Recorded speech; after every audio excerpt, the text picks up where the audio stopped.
Welcome to EnVision Center News. Today's episode is all about Volunteer Connect with Executive Board Member Becca Orchard and Resource Specialist Sarah Hensel. We hope you enjoy. Welcome to EnVision Center News. My name is Sarah Hensel, and I am the Lead Resource Specialist and Volunteer Connect Coordinator for the Community Resource EnVision Center. And I have with me a very special guest, Becca Orchard.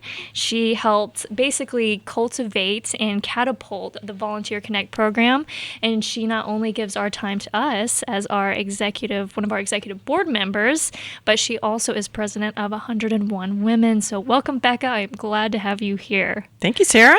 So if you would kind of tell us a little about your involvement with the Community Resource EnVision Center, maybe how long you've been a board member. I know you've been a very valuable asset to us, and you've given us a lot of your time and talents.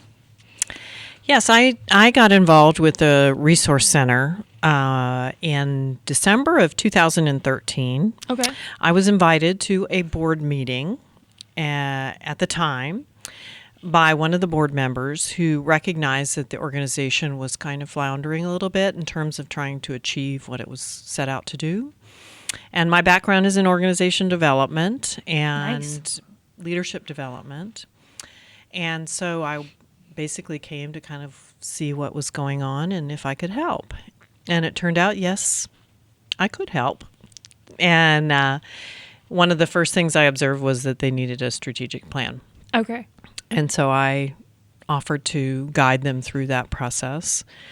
And at the end of the 6 months that it took to develop that, it became apparent that they needed someone to actually do some of the things that we were forecasting.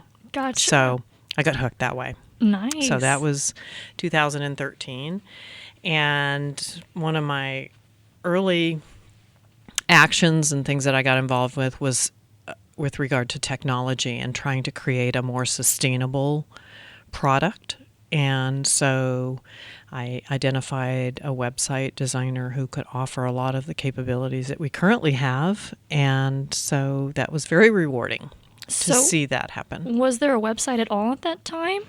There was a very kind of static website, which was providing information only. Okay. Kind of like what we were attempting to do.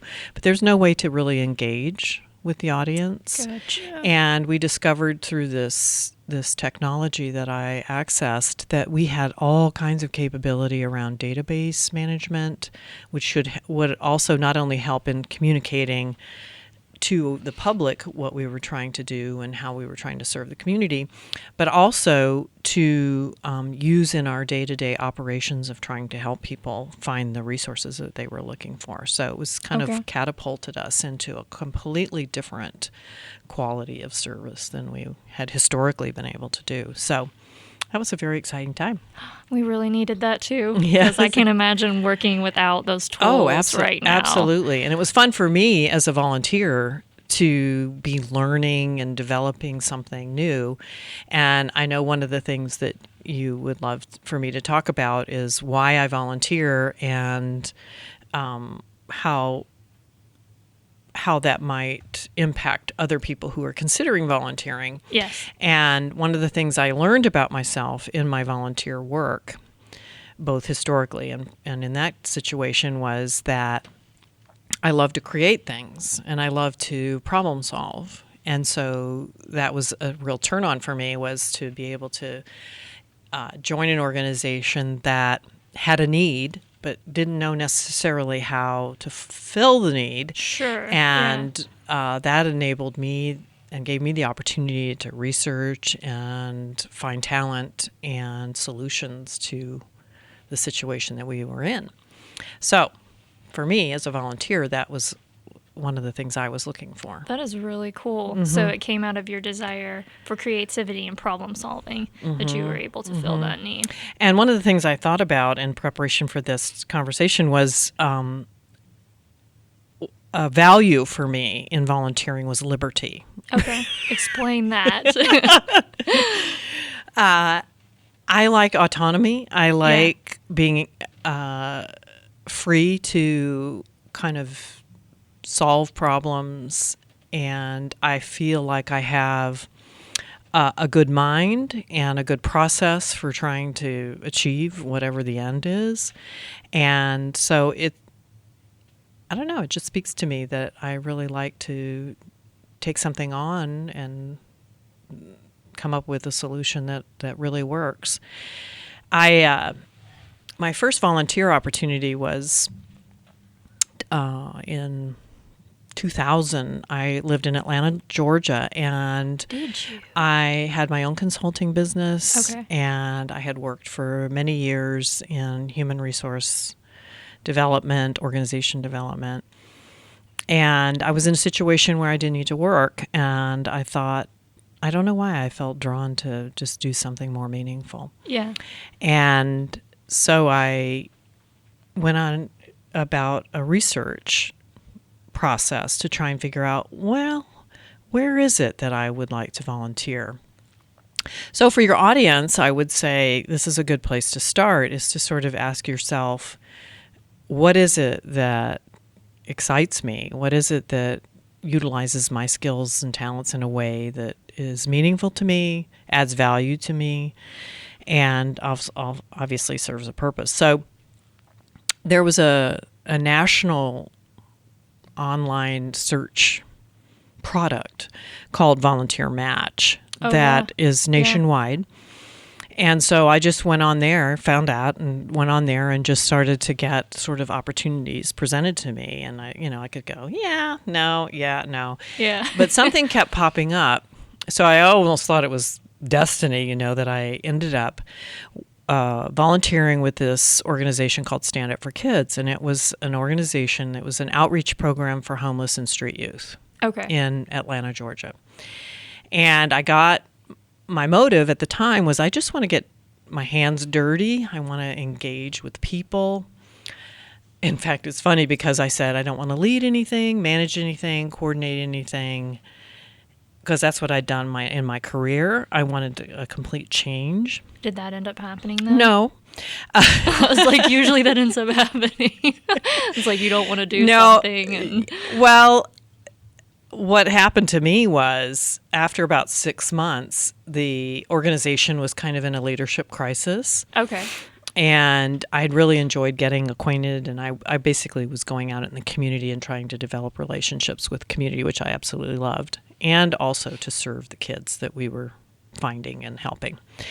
And it turned out that I had to ask myself, if you really want to serve, is it right for you to do what you want to do or what the need is? Sure. Yeah.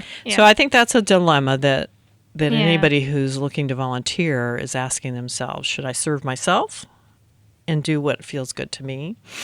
Or do I respond to the needs of the community? And one of my roles in the organization was to recruit volunteers, because we were an all-volunteer organization. Okay. And so, my background was in recruiting, so that process was very familiar to me. And so basically when people were coming to me and responding to recruitment efforts that I was making to volunteer, it became really apparent to me over time that it's really important for people to find something that really calls them. Would you say that could be like a passion that they have? Passion might be a little strong for some people, but that's one way that you could look at it. But something that provides meaning to you, something that will cause you to get up in the morning and want to go and do that thing. Yeah. Because what I discovered, and this was new to me as in working with volunteers, because I'd always worked with employees who you have, some control over, is that if they were inspired in a moment, it probably wasn't going to be sustainable. Okay. Right? Because some people respond to, for whatever, many reasons, they say, I gotta volunteer. I gotta do something. Like it's an emotion or feeling that just kind of comes and goes. Maybe. Right. Yeah. And so a lot of people would, sit down with me, and I would ask them what their motivation was and whatever. And I could tell right away that this wasn't going to be a long-standing commitment. Yeah. And because of the work I was doing at that time involved kids, I was very anxious about people committing and then not following through. Yeah, because when it involves children, you're going to have a lot of emotional ties with those children that could affect them long term. Well, these kids in particular have been disappointed their whole lives. Yeah. No relationship was ever reliable. Stable. Yeah. And so I didn't want to compound that by bringing volunteers into their lives who weren't committed. So it became really important Did to me. you end up having like a radar where you could kind of see if somebody was I hate to admit this, but I started out very naive and optimistic. Like, everybody has the same level of commitment that I do. Everybody does what they say they're going to do, and who wouldn't show up? Yeah. You know? Yeah. And over time, I hate this, but I started to get very cynical. Yeah, a little jaded. I hated that because I always like to think the best of people. And I always think, I think this is wonderful that this person really wants to do all this. And then after many disappointments, I would start to get kind of like, are you for real? Yeah. So I tried to, that was a challenge for me. Yeah. Yeah. Wow. So you have so much experience in volunteering that I didn't even know about, which is really cool. I mean, it's a passion of mine to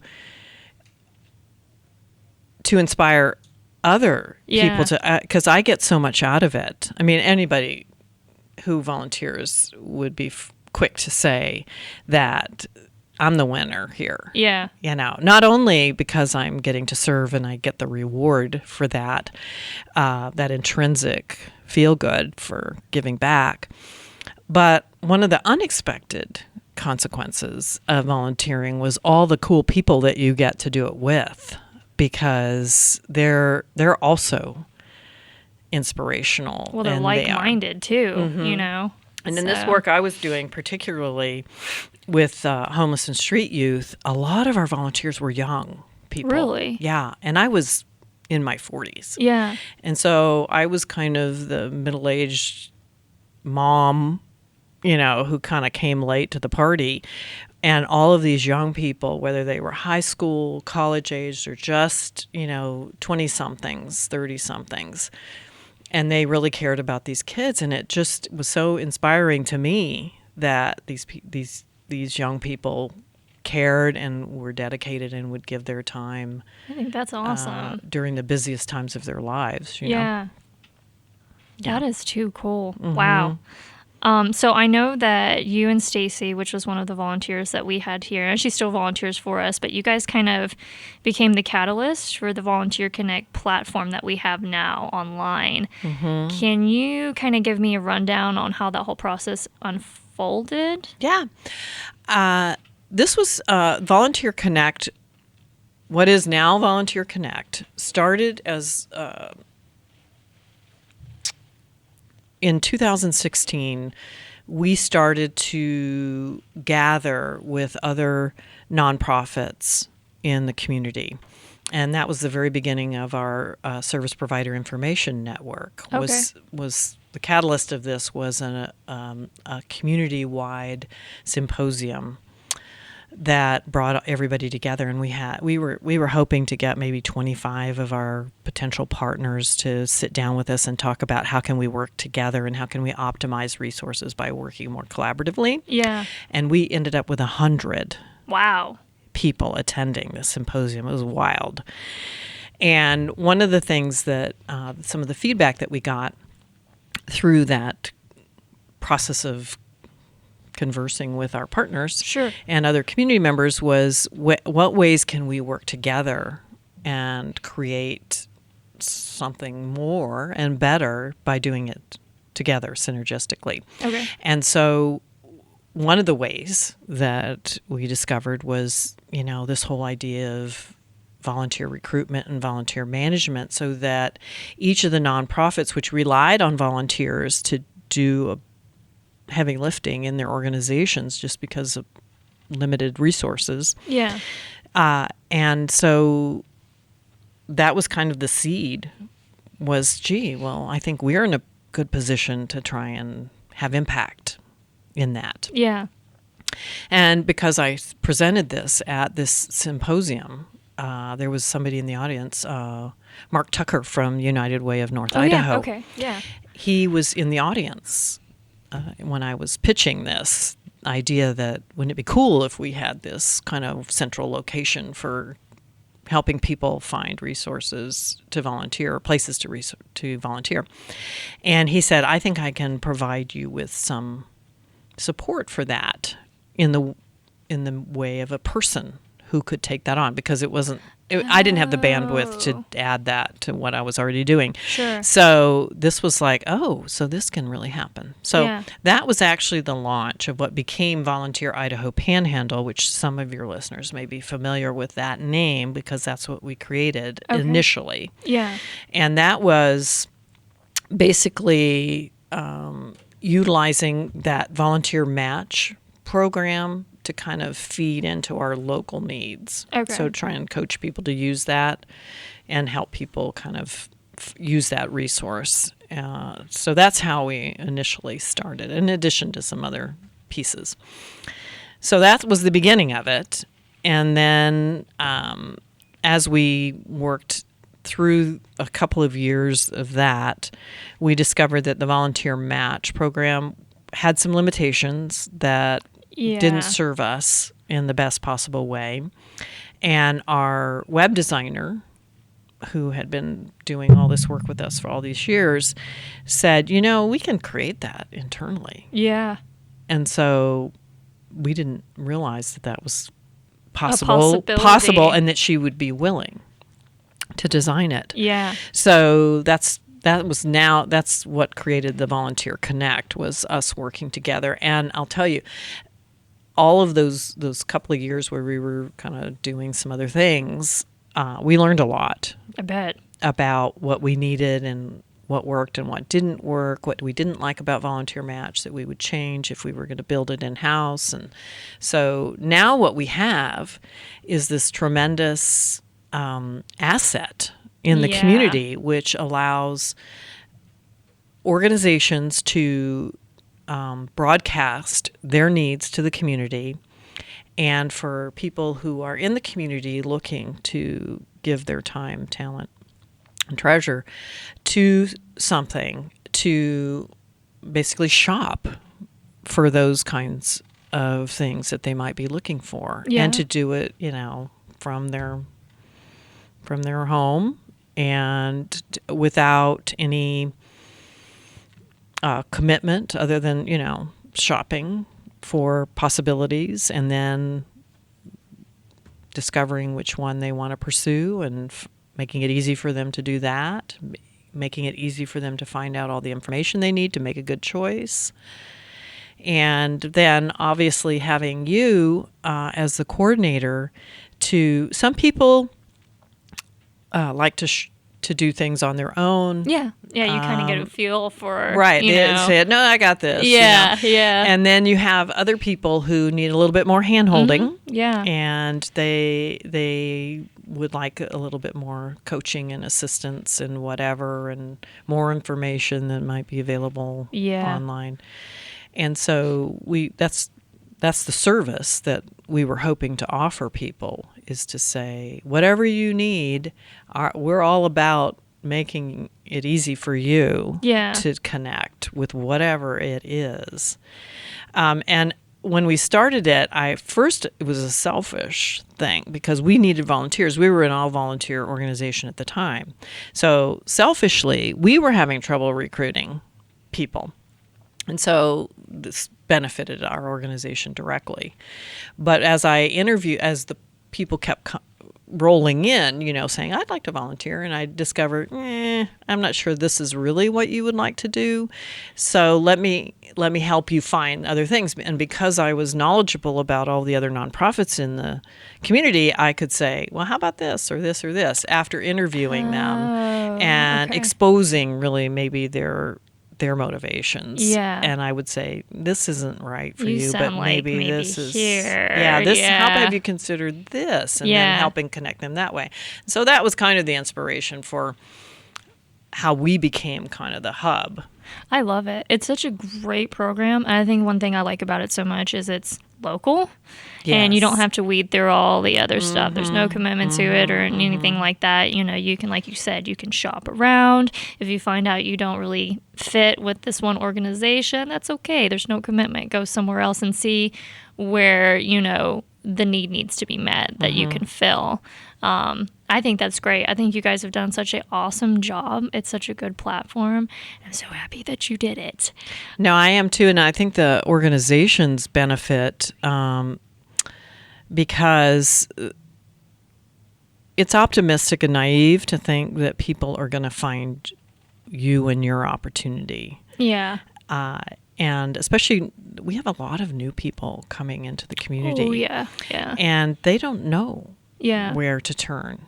And so that is providing a service to the organization to say, let us put your organization and your opportunity in front of all those people who may, you know, what you're offering them may be exactly what they're looking for. Sure. And they're not going to find you Yeah. necessarily. Unless you're out there. Mm-hmm. Yeah. Yeah, and it's up to us to market it to the public to say, you know, if you're in this situation where you're looking, this is where you need to come, and Yeah. you don't. And organizations don't want to miss out on that as well. I think that's a big thing that nonprofits deal with is trying to get volunteers. I think a lot of people can relate to that, and finding volunteers that fit. You know, that really have a passion for what they're trying to do. So Volunteer Connect is kind of the answer to that. So I also want to kind of get into the Idaho Classic. Yes. Which is something incredible. I got to experience it for the first time last year. I think it was our first one, wasn't it? First annual. And you did a lot of the legwork for that. Yeah. Can you tell us exactly what the Idaho Classic is, and then what kind of opportunities might come about from it that we need to fill? The Idaho Classic is a golf tournament fundraiser. The Community Resource and Vision Center was needing a kind of flagship fundraiser to raise more than just a few dollars. And golf tournaments are known to be, you know, good money makers. And we have a very generous club owner, Bill Haberman, who offered the golf golf course. Yeah. Yeah. And the Idaho Club. And so everything that we get from the tournament goes directly into the resource center. Yeah. So that was a no-brainer. So basically it's one day. It's the Monday after Father's Day. I believe it is June 20th in 2022. And it takes an army of volunteers to run a golf tournament. In fact, it was really cool because it was our first. We were able to rally quite a number of people who were interested in helping, and we got tremendous feedback from the participants, the golfers, and just about how well run it was and how easy it was to participate and fun and all of those things. We actually sold out the tournament. The tournament was in June, and we sold it out in March. Yeah, that's right. I remember it going really quick. Like the tickets went super quick. So, and the sponsorships kind of came in that supported it. So we were amazed at, first of all, the generosity in the community, which I don't know why I'm amazed, because it's just proven over and over that that's who we are as a community. So it was great fun, and I think people enjoyed volunteering too. That's the vibe I got too, is people really liked doing it. One of the things that I learned also in working with volunteers and recruiting volunteers is some people are just looking for kind of a one and done kind of experience. Yeah. And one of the cool things about Volunteer Connect, the way we built it, is you can filter, you can look at opportunities and focus on things that are important to you in volunteering. And one of them might be time. Right. How much time do I have to give? And a lot of times people don't sort of hesitate to put themselves out there as a potential volunteer because they're afraid of overcommitting. Sure. Yeah. And getting dragged into things that they don't really want to do. And that whole guilt thing, and it just sort of seems to happen. Yeah, yeah. So one of the cool things about Volunteer Connect, and in specific this Idaho Classic, is it's a 1 day. You can sign up for the day. There's no other commitment beyond that, and it's a way to get your feet wet, with an organization. Sure. Without finding yourself strapped to something that you don't really. More than you wanted to do. So the Idaho Classic is basically a 1 day event. Show up for the day and we'll put you to work doing a variety of different things. We also have a planning team. So if you're interested in, getting involved earlier and doing part of the planning, that can be really fun. And the fun part about that is you're working closely with a smaller group of people to create an experience that you can feel really proud of. Yeah. And of course, bottom line is you're generating very needed funds for a very important cause. Exactly. So, and it was hard to pass up because you're out at the Idaho Golf Club, and it was a nice. It was day. a beautiful day. You're outside with people having a great time, and you're feeling good about what you're doing. Yeah. Yeah. Oh, so much fun. Yeah. So I also want to ask you not only about the volunteers for this event, but how can businesses get involved? Like, how can they sponsor you? We have a whole menu of opportunities, from very small ways to contribute to larger ones, and the larger ones have some really great value in terms of marketing and publicity. And what organization, what business doesn't want to be associated with the EnVision Center and all the good stuff that's happening here? So you want to tie your name to great community service and being a part of solutions in the community and making life better for everyone in the community. So, there's, you can sponsor a hole, you can sponsor our dinner, you can provide stuff for the silent auction. Which was a huge... That was cool. A huge undertaking and a huge success. And, it's just a good time. Fantastic. So, you are just a font of information. I'm just so glad we had you here. Is there anything else that you want to tell our audience? Is kind of a takeaway or like your little shout out of the day that you would like to tell everybody listening?